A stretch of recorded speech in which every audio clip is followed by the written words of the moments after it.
perfect weekend to come down for the event that we're having. But I want to know what you guys remember about Lewis and Clark a little bit. So we're going to do a little bit of a history lesson, right? Oh, yeah. Right. Now, normally I have nickels to give away, but, you know, this weekend, and I'm going to bring up, but this weekend, we're celebrating the departure anniversary of the expedition. They left on May 14th, 1804. So we're on the, 219th anniversary of the expedition's departure. So they were sent by whom? Who did they send, or who sent them on their expedition? It's relevant to my question, but it's relevant. Do you remember what president sent them on their expedition? You can't answer, Monica. Get out of here. Yeah. 1804. Well, 1803 is when he would have been president. Well, the expedition was tasked. So it's the third president. Does that help? I'll give you the initials. Oh, Jefferson. Yeah, there it is right there. Thomas Jefferson. That's right. I will bring that up because Thomas Jefferson, we actually have the president here this weekend. There's a special guest for our 20th anniversary. Thomas Jefferson will be here in Alton and in Edwardsville. There's Andrew Jackson. Well, there you go. There you go. Well, that's a little later, but Thomas Jefferson will be at the Wildey tonight at 7 o'clock in Edwardsville. And then we'll be at the Hainer Genealogical and Historical Library tomorrow night at 6. He will also be at the site this weekend, so you'll get a chance to catch one of his free programs. But it was Thomas Jefferson, yes, in regalia and in first person. So I met the individual today. I'm not going to say who it is, but tomorrow or tonight or Saturday, you'll get a chance to meet the president. So he does a first person, what we call living history type program. He is from Colonial Williamsburg. So he is the Jefferson from Colonial Williamsburg. What that simply means is you're going to get somebody who is going to be in persona for probably 60 minutes or so. And then we'll take Q&A. So it's a Chautauqua style presenter, if you've ever seen one of those Chautauqua styles, where they'll be in character, which tells us they've done a ton of research to prepare for that role because they've got to be ready for about anything. So if you try to catch them up on some kind of anachronistic question where, you know, what do you think about cars? They're going to know you're up to something because they're usually pretty adept at that. But Thomas Jefferson will be here, but he is the one that sent Captain Lewis. Do you all remember Captain Lewis's first name? Meriwether. Meriwether Lewis was the personal secretary of the president. And so Jefferson will task Lewis with leading a mission to go on this expedition of discovery. Jefferson has been fascinated by the western part of North America. Guys, in 1803, even before then, right after the American Revolution, Illinois was the west coast of the United States. If you can imagine the Mississippi River being the west coast of what was then the United States, we are obviously just half of the continent. Jefferson's been fascinated by the western part of North America. And so he will task Jefferson, now that he is president, will task Lewis to lead an expedition to explore the western land. So what were they sent to do? There was 4 things they were sent to do on their expedition, if you remember some of the 4 things. What do you think? The route of the rivers. How to get to the place? Right. They were looking for the Northwest Passage. They thought that there was a river that went all the way to the Pacific Ocean. What river did they think went all the way to the Pacific Ocean? Missouri. That's right. Does the Missouri River go all the way to the Pacific Ocean? Yeah. No, it does not. Well, there's no rivers that go. There is no rivers, but they didn't know that. Exactly right, Eric. They didn't know that at the time. So in this situation, Jefferson is interested because what they did know was that there was a large river on the western coast of North America. Today it's the Columbia River, but then it was the River Oregon. They knew there was a large river there. They knew that there was a large river that came somewhere from the west into the Mississippi. Now, did those 2 rivers connect? Now, what they did not know, and what should tell you, is again, Missouri River doesn't go to the Pacific Ocean because what's in the way? What blocks that river, really? Pretty substantial feature. Yes, Monica, tell us. That's right, the Rocky Mountains. I got you. I can read lips. I've been doing interviews this morning, Monica, so everybody's forgotten to turn their mute on and off.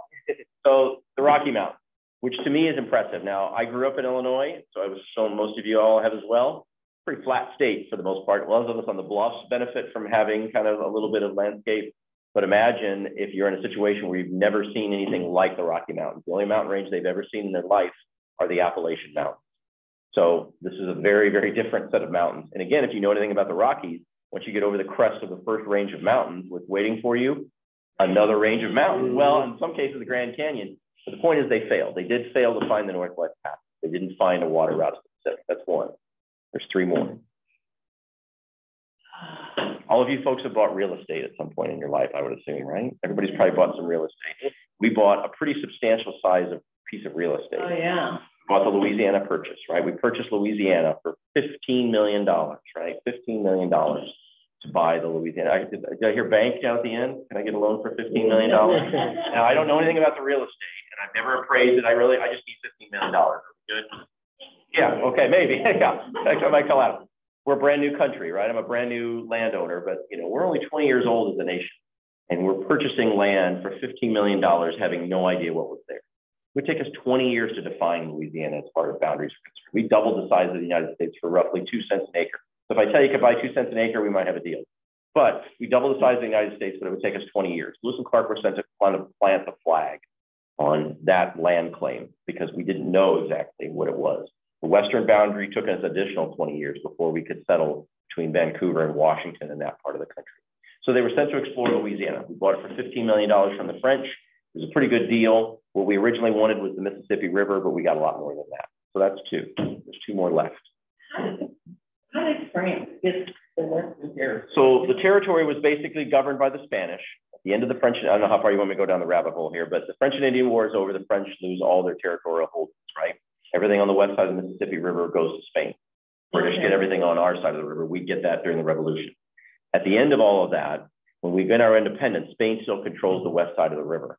So jump ahead into the 1800s. Napoleon is in charge of a good chunk of Europe and considerably control over Spain. So he forces Spain to cede the land to him, and then he sells it to us. So technically, the ceremony that transfers Louisiana goes from Spain to France for 1 day, and then from France to the United States the next day. Now, who lived on that land was one of the other purposes. There were American Indians. There were thousands of American Indians living out west. And quite frankly, Lewis and Clark would have never made it to the Western Ocean had it not been for the help of the American Indians.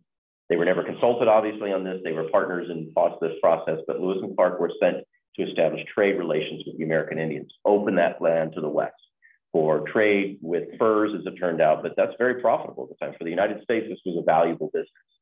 But they are the bringers of much of this information as they traveled west, this open expansion. Now, ladies, you remember the one woman that was on the expedition, right? You know her name. There's a statue of her at Lewis and Clark College. Sacagawea, that's right. She was 16 years old when they met her. She had a baby by that point. She will bear the baby, or the baby is born right before the expedition. She brings that baby with her on this expedition. So she obviously was there for information as an interpreter, but she is a symbol, is an indication to many of the American Indian tribes that something's a little bit different about these guys. You don't travel with a woman, and you don't travel with a woman and a baby on a war party. So her unforeseen presence, not unforeseen, but her unforeseen circumstances of her presence. But I always bring this up when we talk about the expedition. As tough as we want to mention about Lewis and Clark, she was equally so, because not only did she do everything they did, but she brought the baby all the way, lived and lived to eventually settle here in St. Louis. But she was the only woman on the expedition of a group of 40 some odd men. She was extraordinary. One of the other unintended circumstances of one of the members that was brought with him was York. York was the only African-American person on the expedition. He was an enslaved man owned by William Clark. But for many of the American Indian nations, they'd never seen an African-American before. So he himself was a kind of conversation starter, if you will. What it meant for is when Lewis and Clark would encounter tribes that had never seen anyone before other than other indigenous peoples, they welcomed them often into the village. And they would often get a peace medal, which is the symbol, if you remember the nickels we had not too long ago, the 2 hands shaking, and then peace and friendship. That was the Jefferson Peace Medal. All right, you got 3. Look for the Northwest Passage, explore Louisiana, meet with the American Indians. What's the 4th thing they were sent to? What else was living out there besides Indians? Buffalo? Yeah, buffaloes and animals, so plants and animals. They're looking to discover different plants and animals. So Jefferson, again, is fascinated by all this. They'll actually send a live prairie dog. They'll discover the prairie dog. They'll send a live prairie dog back to Thomas Jefferson. In fact, I'm going to ask him about it tomorrow and see what he thinks. But they send a live prairie dog back to the president. So if you can imagine Thomas Jefferson there in a White House opening a box and outrun the prairie dog right in the middle of the White House. They'll discover the grizzly bear. Lewis will write of the grizzly bear that the animal becomes very angry when shot. Right? Yeah. In other words, they encounter these animals for the first time, but this is a catalog, an expedition for scientific discovery. Here's my big question for you guys. Before any of those things could happen, before they could accomplish any of those tasks, they had to start somewhere. Where did they start? Hartford, Illinois, Wood River, technically, but yeah, we're in Hartford, but Wood River. Folks, it's a part of our history here in Illinois, and that's what we're all about at Lewis and Clark Historic Site. It is a part of the National Lewis and Clark Historic Trail. We are site number 1 on the trail. If you ask many people, they'll say they left from St. Louis. And I imagine everybody in this room has had a conversation where you say you're from Edwardsville or Godfrey or Wood River or Alton or whatever, and they don't know where that is. You probably defer and say, well, I'm near St. Louis. But in this case, we're really proud of the fact that Illinois is a part of the Lewis and Clark Trail. They spent more time in the state of Illinois than any other state except for North Dakota. North Dakota gets them on the way there and gets them on the way back. So they get to count them twice, right? They spent more time, but most people don't recognize Illinois as a trail state. So not only was it at Hartford or Wood River, but they were in Cahokia at the courthouse. They were in Southern Illinois at Fort Kaskaskia. They were in Metropolis, Illinois, or Fort Massac. They were all along the Ohio and Mississippi River. We like to credit Illinois as really the creation of the Corps of Discovery. This is where they came to know each other. This is where they prepared for the expedition that would ultimately lead to success. So it is a huge part of our history, certainly in the Riverbend area. It's a huge part of our history. Yes? Why here? Why here? Because they could not cross the river. Remember, they purchased Louisiana, but it would not formally become a part of the United States until 1804. So when Lewis is arriving here in this area, he's on the east side of the river, he will request permission to move onto the Missouri River, but the Spanish lieutenant governor said, no, I'm not going to let you move until I know that this purchase is valid, right? I mean, we've signed all the documents and so on. So they can't go any farther. So they stay in Wood River because it is the confluence across from where the Missouri was. At that time, in 1803, the Missouri River, well, today it's in Hartford, but at that time, the Missouri River confluence was in Wood River. So what's happened is the Missouri has moved south about 5 miles, and the Mississippi, because of our river bend, right, has moved east about 1.5 miles. So the shift in the river means that the original campsite is probably gone. So they had to stay on the east side of the river. And so they picked here because it was the closest location. I think had they liked to, they would have liked to get a head start, but then we wouldn't have had them. So, yeah. But it's significant because this is where they came to know each other. So our museum is the Illinois historic site for the whole Lewis and Clark Trail. So it is where we talk about that part of the story. And because we're a part of the National Lewis and Clark Historic Trail, many of our visitors are going from here out west. And so we want to set the stage for them and really showcase what Illinois and their area has to offer. We're proud of the fact that we're in this region because there's a lot in this area. Everybody in the room knows, I'm sure there's a lot to see in this area. We've got like a Douglas debate site, we've got the Lovejoy Monument, we've got indigenous peoples and the Piasol bird. It's a great history in this region, so we're pretty proud of that. So this weekend is our commemoration of that event. So tomorrow we're going to have about 600 school kids coming down to the site. It's called Education Day. So our local business partners have helped to kind of offset the cost of that. We're working with Phillips 66 to help offset the cost of that. It's fantastic because we bring in presenters and artisans that day. They then stay through the whole weekend. And so these interpreters and artisans will be there all weekend long to kind of talk about not only the history of the expedition, but the early history of Illinois. So we'll start the day with about 500 to 600 school kids on Friday, and then the weekend are open to the event. So as I said, this is our 20th year. Our bicentennial years were the big to-dos, obviously. That was a couple of years ago, back in 18 or 19, not even 19, right? 2003 through 2006. But I am happy. I've been a resident in this area for the last 20 plus years. I've been here since the museum was under construction. I teach over at Lewis and Clark Community College, so I'm pretty proud of my new home. I live in Wood River now. What do you teach over there again? I teach U.S. history and the humanities, and I also teach, I used to teach computer science, but everybody knows about computers now, so most of the kids probably could teach me a few things. Yeah. Oh, good. So I've had the pleasure of working with Monica, I think, since almost the beginning with the Growth Association before all that, and so on, yeah. I think so I'd be happy to entertain any questions. Go ahead, I'm sorry. I think I was still with Olin when we were doing the bicentennial. Yeah, you would have been, I think, because you were on that committee, right? Yeah.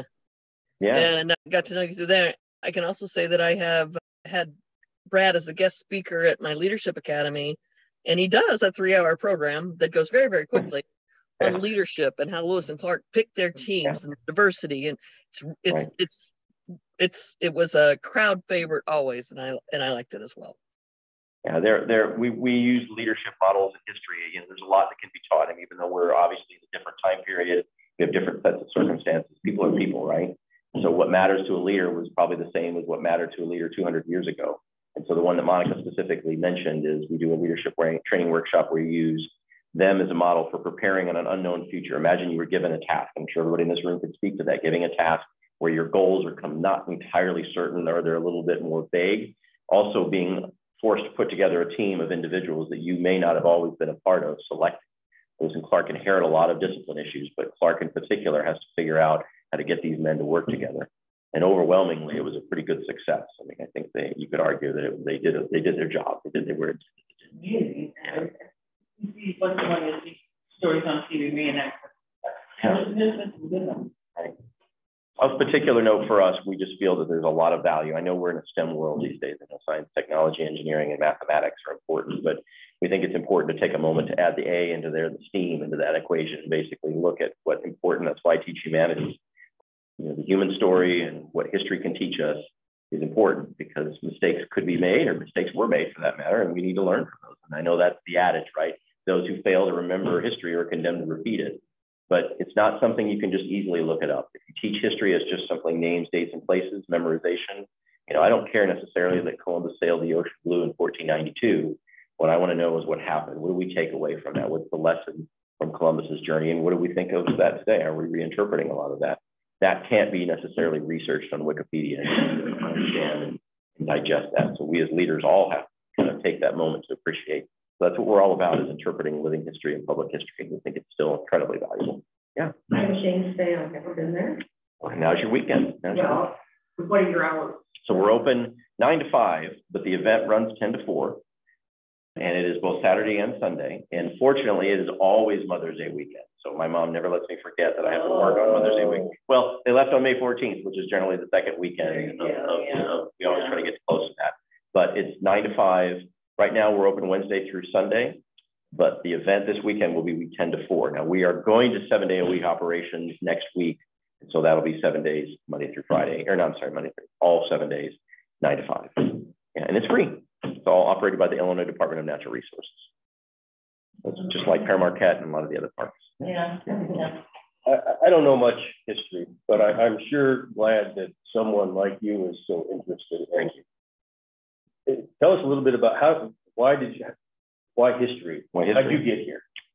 I grew up in Springfield, Illinois, so you can't kind of grow up in Springfield and not be surrounded by a little bit of Lincoln history. And my parents, and this is why our event this weekend, the Education Day on Friday, tomorrow, as a matter of fact, is targeted at 4th graders. I think, my parents taking me on trips to historic sites. I mean, growing up in Springfield, we went to Lincoln Home, just like going to the Arch or whatever.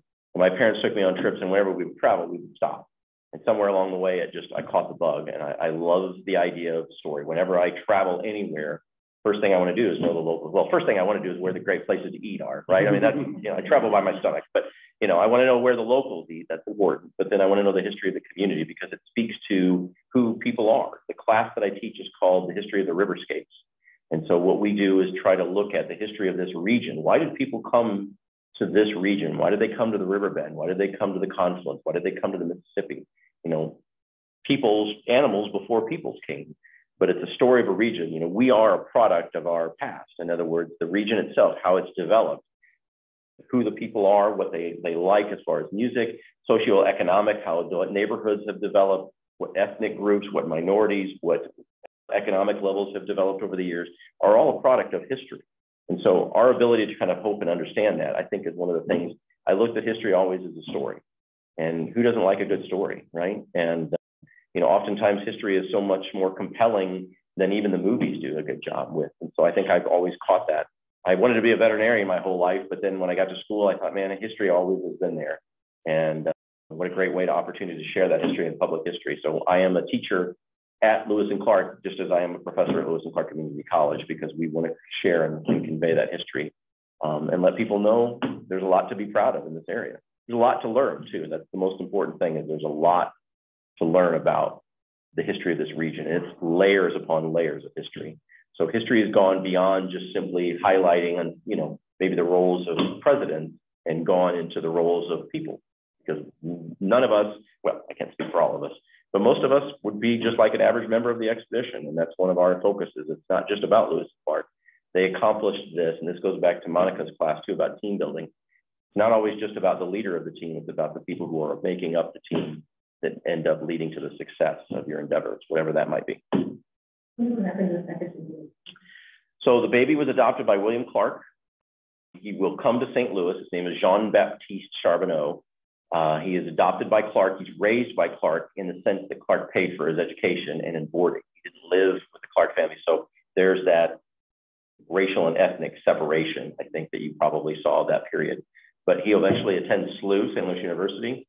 He'll go back to Europe, goes to Europe, meet the German nobleman who takes him on he wants to see the Germans, for whatever reason, in the 1800s were fascinated by the American West, indigenous peoples.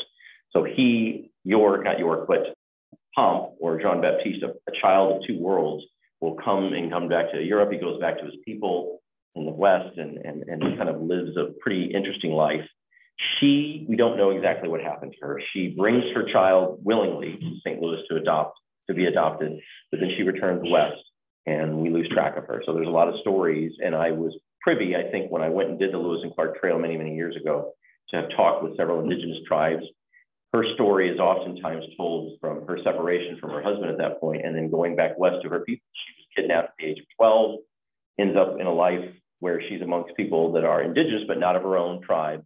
But a lot of people feel like she went back out west and, you know, kind of is lost to history in the sense that lost to written history, but she lived a pretty gilded life. Others, she might have been impacted by a disease, died at a very young age. We just don't know. But yeah. Well, one of the great coincidences of the story, she was Nez Perce, which means she lived in the southwest corner of Idaho and Montana. So the expedition eventually will lead to that place. And so she's translating. Imagine, folks, if I was talking to you today.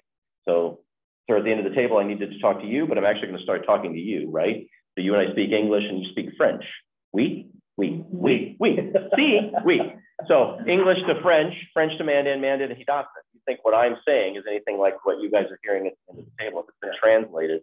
So her presence was key to that, but she's translating to the Nez Perce when they run into them. And she recognizes the person across the campfire, and it's her brother. So she's been reunited with her family on this expedition, which means they're going to get all the horses they're going to need to cross through the mountains. So that was extraordinary. That was a coincidence they didn't plan on, obviously, but yeah, pretty fortuitous on their part. So pretty tearful reunion, because not only has he met his sister now after 4 years, but he's now meeting his nephew for the first time. So pretty interesting. It's an extraordinary trip. You know, they represent a lot of things, and I don't think Hollywood could do a better job writing the story. Yeah. Is there a Hollywood rendition of the story? So it's funny.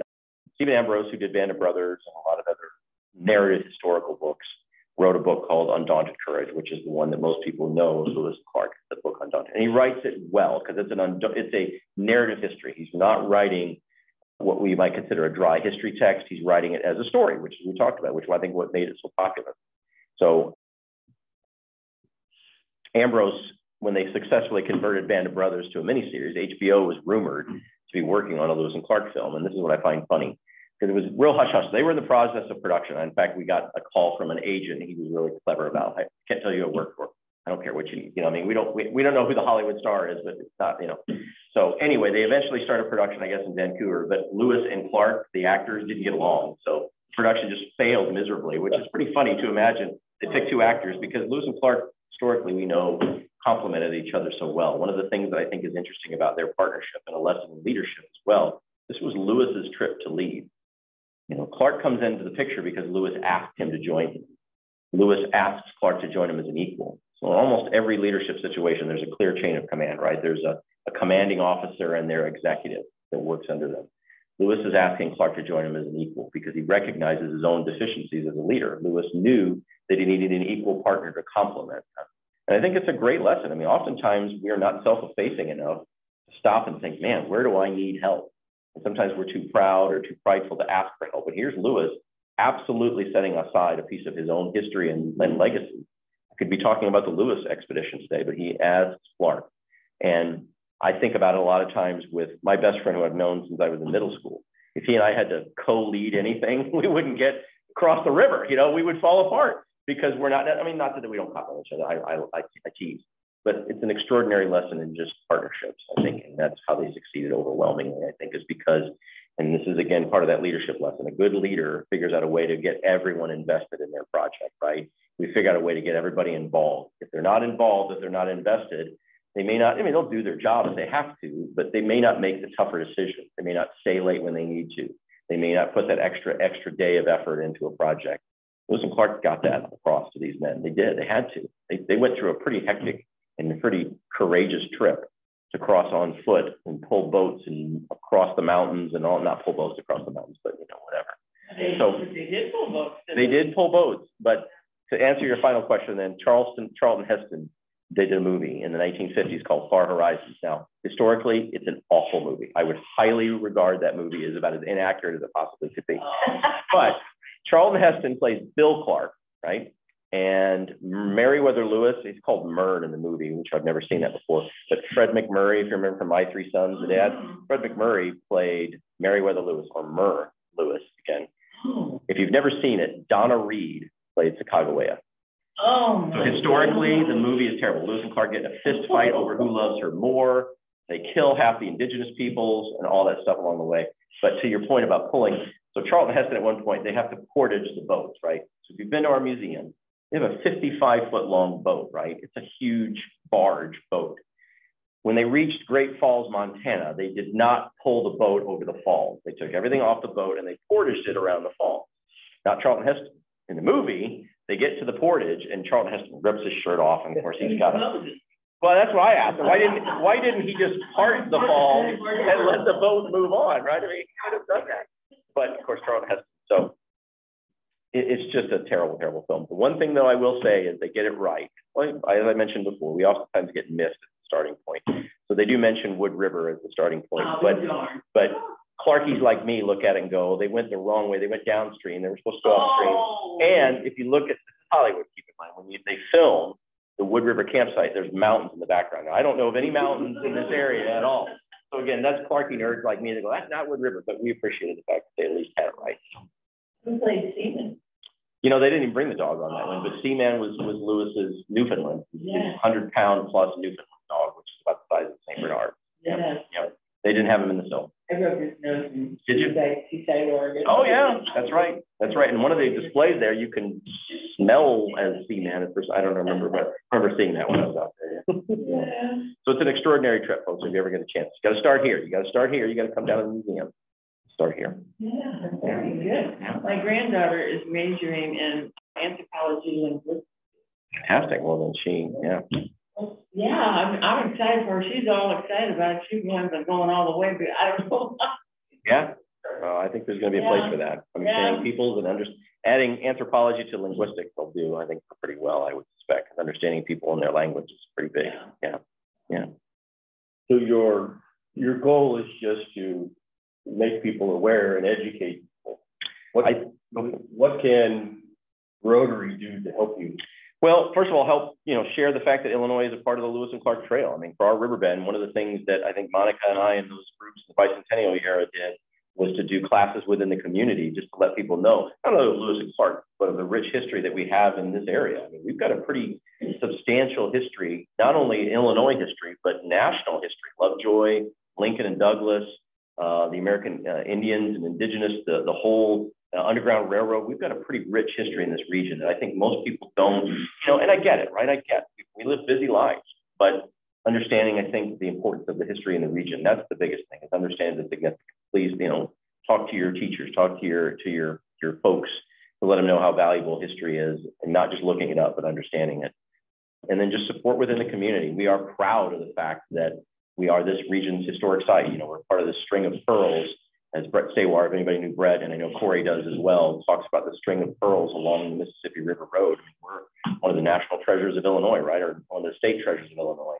And so we are the anchor point for the Meeting of the Rivers National Scenic Byway. So we're the southern anchor point all the way up to Fair Marquette. I talk about that all the time. I don't miss a fall where I don't go up the river road and see that. So anyone starting at that point should start at Lewis and Clark at the southern anchor point and drive up the river road. And you get to follow the river. There's an actual river to look at. So many times you go to River Road and the river's 10 miles away from where you're currently driving. So just make sure you continue to keep us in your community. I mean, you folks, I know are leaders within, but when you talk to folks, have you been down to that museum? Have you been down to our historic site? It's free, but we're in an era now where budgets and numbers is a big deal. I mean, they're looking at our attendance numbers more and more and more.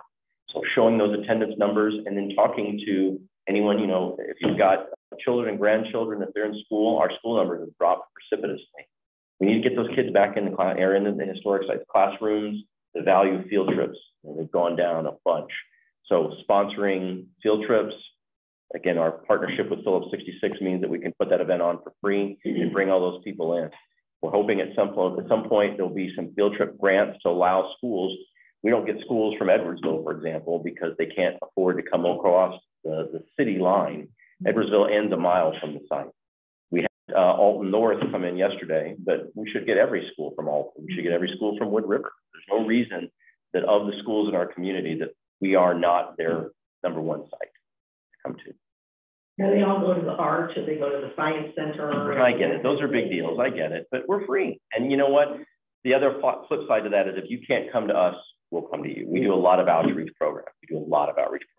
What's going on with the tower? Is the tower opening up again? That I don't know. The tower is run by the Village of Hartford and the CDB, or the Great Rivers and Routes Tourism Bureau. I thought that we mentioned the building. I think it is, but I don't know their operations yet. The campground's gonna stay there? I mean, the port. Yeah. They're expanding the campground. They're going to expand to the south end of the tower. So they're opening that up. So it's been so successful for the region. Yeah. Yeah. So they're going to open that up. Sure. Yeah, It is a lot of refinery folks. But yeah, I mean, for anybody camping, you know, now being a representative of DNR, I'm going to probably send them up to Marquette. But, you know, they're booked a lot. Yeah, they've only got 80 spots. So, you know, again, to answer your question, just, you know, keep doing what you guys are doing. Keep supporting our region. Keep supporting our not only our historic sites, but our businesses. You know, we are proud to keep people on our side of the river if we can, if that makes sense. In other words, when people come, I'm not quick to send them to the Science Center and to the arts and stuff like that. You know, have you been to the Lovejoy Monument? Have you been up to see the Wadlow statue? Have you been to My Just Desserts? You know, have you been? They almost always want to work Fast Eddie's is, but you know what? You know, I get it, but that's okay. You know, they can get any of those places. Monica's usually barbecuing out on her porch on the river there, so come get a barbecue sandwich at Monica's. There you go. It's great, the bike trail. Oh, God. So we took the trail right at the Locking Dam and went to the Hartford Tower. Yeah. Went up there and then went down to your place. Yeah. And, you know. They were our first visitors. Yeah. That bike trail, I mean, I can't say how important that is, and not that I'm a world traveler or anything, but this area really benefits from having a pretty substantial amount of MCT trails. And the fact that you can basically bike from confluence to confluence, so to speak, from the Mississippi and Missouri to Mississippi and Illinois confluence, just on a safe bike path. There's, you know, very few sections where it's not a dedicated bike trail. You can bike across the Mississippi River. You can loop around from the Chain of Rocks Bridge down to the McKinley and loop back around and come up. And that's pretty cool. You can bike to downtown St. Louis.